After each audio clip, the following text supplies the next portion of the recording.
In this tutorial, we're going to talk about compounded interest. The formula for compounded interest is this. So before we use it, we're going to go through each part and talk about what they stand for. So the capital B represents balance. And another way to think of your balance is the amount of money that you're left with in the end. The P represents what we call principal. And another way to describe principal is the amount of money that you put in. The 1 inside the parentheses is just a 1. Nothing special happens with that. The R is your rate. And it will always be as a decimal when you plug it into this formula. And then we have this N that appears in two separate places, yet they represent the same thing. So this N and this N together represent the number of times that you're compounding interest. And last but not least, we have T, and that represents your time. So if you're talking about months, you would tell me how many months it is. If it's years, you would represent T with the number of years that you have. So these are all the parts of this function that we're going to talk about.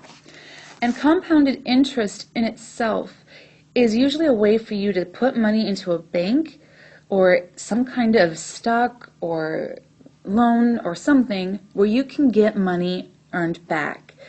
And sometimes it works in your favor if it were a savings account. Others it doesn't, like for student loans. It just keeps adding and adding and adding on. So on the next page, we're going to see exactly what happens with this compounded interest. Okay, so on this page, we're going to fill in this table to see exactly what happens to compounded investments and see exactly what produces our balance. So I want you to look in the third column first. We are going to only look at a specific part of this function. I'm going to assume or let that P start with $1, okay? And I'm going to assume that my R is 1 as well. And the reason why I'm doing that is because something really cool and interesting happens with this part right here. So when we are plugging in values into this P function, we're really only going to plug it into this part. I'm going to take P and I'm going to set that equal to 1, and then I'm going to represent this whole thing as 1 as well. Okay? And I know that I circled the N there too. I'm only meaning to circle the T. I'm sorry about that. Okay, so what we're actually doing is we're only filling in this part, the 1 plus R, oops, that's a 1, sorry, 1 over N to the N. All right, so let's talk about the number of times that we can compound. And what we're going to do is we're going to first compound this account once every year. So every year that this money is in the account, I'm going to add more and more and more money to it every single year, which is pretty cool. So if I am compounding yearly, that means that I'm only compounding one time a year.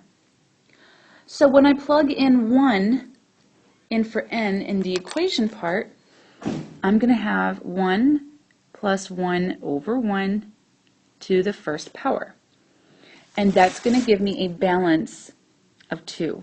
So basically, if I start off with $1, okay, at the end of this year, I will gain another $1, and my balance is now 2. So it's doubling for this one.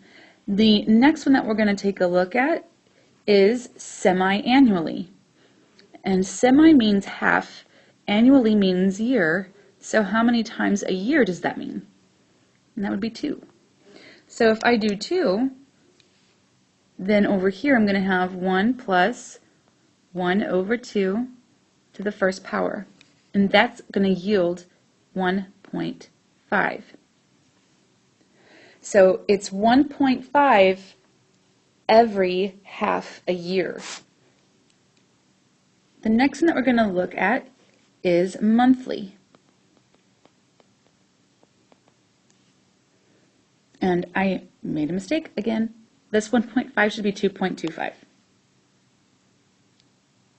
There we go. Okay, I just plugged it into my calculator wrong. Okay, so for monthly, that means I have 12 months in a year. So my equation is going to be 1 plus 1 over 12 to the first power. And when I do that, I get 2.613. So it's getting a little bit bigger every time I compound more often. So let's see, what's smaller than monthly? We could do daily. Actually, let me back up. Let's do weekly instead. If we do weekly, how many weeks are there in a year? And there should be 52. So over here I'm going to write in 1 plus 1 over 52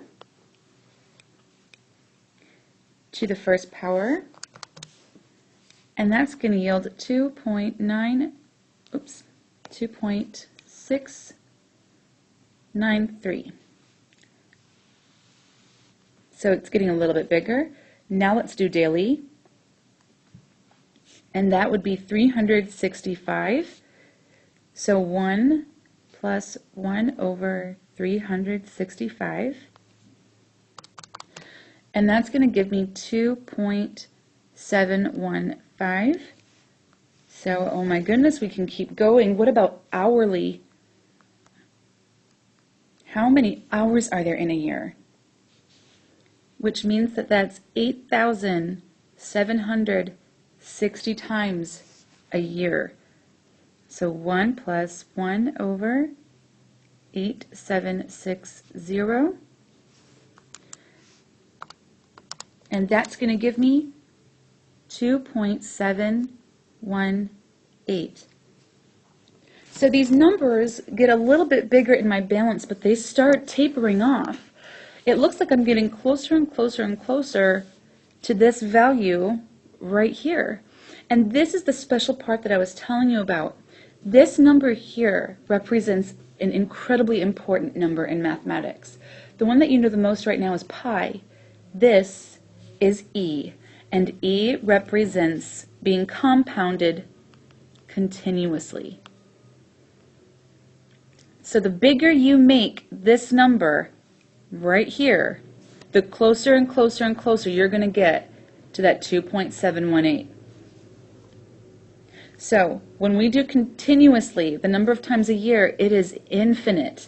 It is as many times as you can make it. Okay? And this part that's up here in orange, this guy right here, since that is what's getting me closer and closer to this E value, my function is going to change the way that it looks. I'm no longer going to have P times 1 plus R over N all to the NT. That all gets condensed to P times E to the RT. Okay, so this E part is replacing that whole entire part up above. And that's going to get us closer and closer and closer to this 2.718. So the last piece of note that I want to put in here is in this bottom right-hand box, and that is that E is approximately 2.718. It's the same way as you know pi to be 3.14. Okay? So I'm going to show you a couple examples that use both the compounded certain number of times a year and the continuous compounding. Okay, so here's our problem. We're going to deposit $50 into a savings account, and it's going to have a 2.5% interest rate compounded. We're going to do two parts here. The first part, we're going to do monthly. And we are going to keep this account for 5 years. Okay, and then we will look at how to do this as a continuous compounding as well. So we first of all have to grab the function that we need, which in this case is going to be the big, ugly, long one that has the 1 plus R over N to the NT. All right, so we're going to fill in what we know, and we're going to try to see how much money I have in my account after 5 years. So B is what I'm solving for, so that's not going to get replaced with anything. P represents the amount of money that I start with. That was 50 bucks. And now the 1 stays the same. My rate I need to make into a decimal. So we're going to move the decimal place over 2 spots. So 1, 2. So 0.025. And the number of times of compounding is 12 because there's 12 months in a year. And that's all going to be to the 12. That's the same n. And then t is 5 years. So half the battle of these problems is not just setting it up, it's actually calculating it correctly. You have to use your order of operations very carefully. So I'm going to start by figuring out what this piece in here is. So this 1 plus 0.025 over 12 yielded a number that was really, really small, so I included the first 3 real digits after the decimal. And 12 times 5 is 60, so this actually looks a lot like my y equals ab to the t exponential function. So I'm now going to raise this number to the 60th power and then multiply by 50. And it looks like I'm going to end up with a balance of $56.64. Is it worth it? 5 years, you only get an extra $6.64? Sure doesn't seem like it. So let's now try to do this, but have my function be continuously compounded. And we are going to also do this for 5 years. And I'm sure that I spelled something wrong in there, so please forgive me. So to do the compounded continuously, we're going to use this function with the e in it. And one nice way to remember this is the 4 letters on the right-hand side spell PERT, like PERT Plus. I don't know if you guys know about that. It was an old shampoo. But that's one way to remember that. So I'm going to get everything plugged in that I need. So my balance is going to stay B. I'm still putting 50 bucks into this. E stays exactly as it is. My rate as a decimal was 0.025, and I'm going to multiply that by 5 years. Now the E button on your calculator, if you're using a TI, should be on the left-hand side, 3rd button up in blue. So you're going to have to press 2nd to get there. And if it's an 83, it might be yellow. So just keep that in mind. So I'm going to do this 0.025 times 5. That's going to give me 0.125. So now I'm just going to type this all into my calculator to see exactly what I get. And it looks like my balance is only slightly bigger than my compounded monthly. This is going to give me $56.66. Ooh, big difference of 2 cents. So that's how you use both of those functions. Chances are anytime you have an account that's compounded continuously, it's going to always outperform any other kind of compounding. And that will conclude this tutorial.